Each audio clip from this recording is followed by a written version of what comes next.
The cameras keep rolling, the smiles keep fading, and somehow Meghan Markle keeps walking straight into rooms where the people around her seem determined to pretend she isn't even there. That is the controversy at the heart of this entire story. A woman presented as a global star repeatedly finding herself caught in moments where the attention she appears to expect simply never arrives. And when those moments happen in public, under bright lights and unforgiving cameras, they become impossible to quietly explain away. From celebrities to ordinary people, the pattern is what makes these encounters so uncomfortable. Again and again, Meghan Markle seems to reach for connection, recognition, or acknowledgement, only to encounter something much colder. And the first example sets the tone immediately. Paris Hilton once offered a brief compliment connected to a podcast appearance, but according to the source material, that tiny moment was treated as far more significant by Meghan Markle's camp than it actually was. A polite exchange became something that could be presented as evidence of acceptance inside Hollywood's upper circles. But then came the moment that changed the temperature completely. Paris Hilton was asked about Meghan Markle and moved on with remarkable speed, creating the impression of someone who had no interest in turning a passing interaction into a lasting association. You remember Paris actually got a lot of flack because there was this interview where she said, and this was a few days ago, I loved doing that podcast with her talking about archetypes. She was a very smart and lovely person and I really enjoyed it, which actually was quite an anodyne comment, probably like one of those comments that you just say when you're trying not to be rude about someone. And that is where the distinction becomes explosive. Being pleasant for a few seconds is not the same thing as becoming someone's permanent ally. Paris Hilton did not appear interested in feeding a larger narrative, and the speed of the response became the awkward little detail everyone could focus on. Then another clip made the situation even more uncomfortable. Would you rather party with Meghan Markle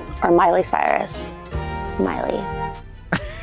It wasn't even a hard choice, Tash. No, there wasn't even a second there, was there? That was absolutely, and it was the way she smirked as she said to the camera, no, Miley Cyrus. I mean, who wouldn't want to party with Miley Cyrus, to be fair? Meghan doesn't really come across as someone you want to party with, given what we saw on With Love Meghan. You know, she wasn't really someone that comes across as fun, outside of obviously throwing flower sprinkles on absolutely everything. In the world of celebrity publicity, proximity can be currency. A famous name can create credibility, attention, and headlines. But when that famous name suddenly disappears from the conversation, the entire strategy can collapse in seconds. And that is exactly why this moment matters. The alleged connection looked much smaller once the camera stopped giving it room to breathe. Meghan Markle's shocking humiliation in Geneva finally proves that she has just gone mad. Meghan Markle, the Duchess of Scamelot, she has taken her scams abroad. We've really got to hand it to Mrs. Grifter because her grifting knows no bounds. She traveled to Geneva, Switzerland and gave this speech. You know, she wants to be taken seriously. She's a humanitarian. She started Archwell Foundation, which already closed.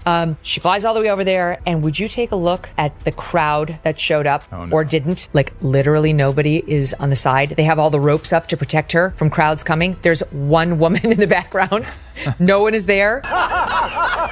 Here's Jacket Lady. Look at her. She looks riveted, doesn't she? She's like, I'm near a princess. Oh boy. No, she couldn't care less. She's not interested. And it's the public's verdict on we don't give a shit about you. Shut up and go live your life and stop bothering us with your fake profundities and fake title. Meghan Markle is stunningly oblivious to her own hypocrisy, and that is definitely beginning to damage her in the eyes of the public and the eyes of the media. You can't avoid the stark comparison between Meghan Markle posting and exploiting her daughter on Instagram and then her complaining that children are being exploited by social media companies. The hypocrisy is just plain for anyone to see. Then came Geneva, and this one was almost surreal. Meghan Markle presented herself as a serious humanitarian voice, appearing for a speech concerning children's online safety. The setting sounded important. The subject sounded important. The imagery was supposed to communicate global influence. But when Meghan Markle stepped forward near the Lost Screen Memorial, the scene behind her told a dramatically different story. Instead of a packed audience waiting for every word, there were only scattered people, tourists, and someone seemingly more concerned with catching a bus than witnessing a major international speech. That visual contrast is brutal. The ambition of the presentation suggested importance. The street itself suggested indifference. And then came another comparison that made the emptiness even harder to ignore. Just days earlier, Princess Catherine had reportedly attracted genuinely enthusiastic crowds during a public appearance. Suddenly, the difference between attention and anticipation was sitting right there in plain sight. Then, Australia delivered another uncomfortable reality check. Harry and Meghan returned to a country where they had once experienced enormous public attention, and perhaps that history created expectations. But ordinary Australians interviewed for the source material repeatedly admitted they either did not know Harry and Meghan were visiting or simply did not care. Some laughed, others shrugged. One person said the visit had no impact whatsoever. The bluntness was almost more damaging than outright hostility because indifference leaves nothing to fight against. And then came the beach. Meghan and Harry's entourage passed a sunbather who remained completely absorbed in what she was doing. No dramatic reaction, no rush toward the couple, no visible excitement, just someone refusing to interrupt her day.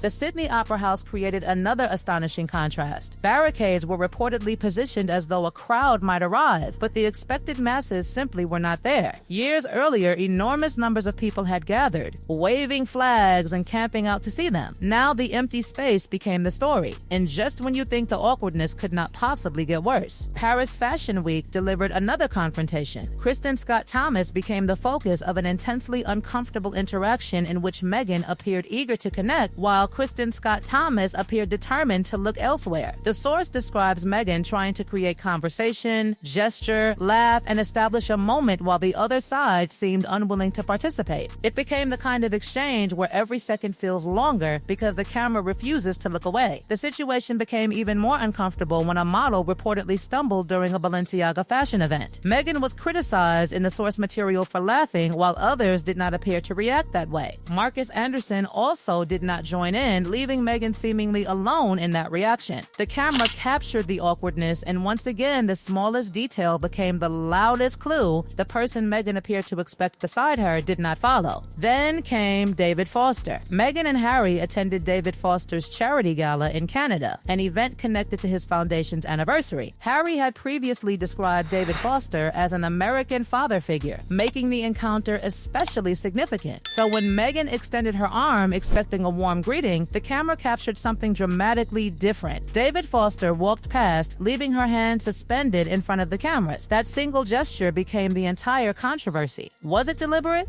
Was it simply an awkward moment? The footage invites speculation, but the visual itself is undeniable. Meghan's hand reached forward, and David Foster did not return the expected embrace. Worse, the source material claims David Foster then positioned himself toward Harry rather than moving toward Meghan, creating another painfully visible moment of distance. And then came Serena Williams' mother, Orsine Price, at the US Open, where the contrast was almost painfully simple. Meghan Markle was sitting beside the mother of Serena Williams, seemingly ready for the kind of warm interaction that could visually reinforce the friendship she has repeatedly emphasized. But Orsine Price remained focused on the match, watching her daughter compete instead of turning the moment into a conversation with Meghan Markle. The source material interprets the exchange as another public snub, while the footage itself shows something much more ordinary and much more awkward. Meghan Markle attempting to engage while Orsine Price keeps her attention on the tennis. That difference is exactly why the clip became such easy ammunition for critics. The stadium was not there for a celebrity networking moment. It was there for Serena Williams. And suddenly, the person trying hardest to create a moment appeared to be the only person treating the moment as important. Then, the Jennifer Aniston story pushed the alleged rejection into a completely different category. According to the source material, Meghan Markle learned that Jennifer Aniston was moving into the Montecito area and allegedly saw the move as an opportunity to establish a closer friendship. Gifts were reportedly sent, including artisanal jams and luxury wellness products, with the story portraying them as an attempt to create a connection before a genuine friendship existed. But the reports went on to claim that Jennifer Aniston was not interested in expanding her social circle and did not want the drama surrounding Meghan Markle and the royal family. The most brutal detail came afterward. The source claimed gifts were quietly discarded and invitations went unanswered, including an alleged attempt to secure Jennifer Aniston from Meghan Markle's podcast. Whether every allegation in those reports is accurate is another question, but the narrative itself became devastating because it transformed what was supposed to look like glamorous neighborly networking into a story about rejection. And then came the palace birthday snub, where the silence silence itself became the headline. Meghan Markle turned 45. And after the reported reunion with King Charles in London, expectations surrounding royal acknowledgement became part of the speculation. Instead, according to the source material, there were no public birthday wishes from the House of Windsor, no social media tribute, no carefully staged public acknowledgement, nothing. The explanation presented by royal commentators was that Meghan Markle was no longer a working royal and therefore should not expect the same public treatment reserved for working members of the monarchy. But critics saw something colder in the silence. Princess Catherine and Prince William were reportedly not believed to be in contact with Meghan Markle, while Kinsey Schofield argued that the absence of public birthday wishes had continued since Meghan Markle stepped away from royal responsibilities. Then came the bizarrely intimate social media birthday footage, featuring Harry's voice, dancing, t-shirts, and even dogs wearing hats. The optics were almost painfully theatrical if the royal family was not going to publicly celebrate the birthday. The celebration would apparently happen somewhere else, under the couple's own control. Then the Met Gala rejection entered the picture. Meghan Markle had reportedly positioned herself as a fashion and cultural tastemaker, but when invitations for the May 4 event went out, neither Meghan Markle nor Prince Harry appeared on the reported list. The source material framed this as an alleged ban involving Anna Wintour, although the exact nature of any exclusion was presented as reporting and commentary rather than an official public statement. What made the story especially dramatic was the timing. King Charles and Queen Camilla had reportedly been seen in New York alongside Anna Wintour shortly before the gala, creating an irresistible contrast for commentators, the royal family appearing inside the fashion establishment while Meghan Markle remained outside the reported guest list. And when Sarah Jessica Parker entered that same discussion, the symbolism became even more pointed. The entire controversy rested on one brutal question: who still has the invitation power and who no longer does? Finally, there was Oprah Winfrey, perhaps the most revealing name of all because Meghan Markle and Prince Harry had once placed enormous importance on that relationship. The explosive 2021 interview had given them a massive global platform, so reports that a proposed second conversation about reconciliation and healing was politely declined carried a very different weight. According to the source material, Oprah Winfrey had faced substantial backlash after the first interview and reportedly had no desire to repeat the experience. Rob Shooter was cited as saying that Oprah Winfrey declined the proposed interview, while the broader commentary interpreted that decision as evidence of damaged Hollywood relationships.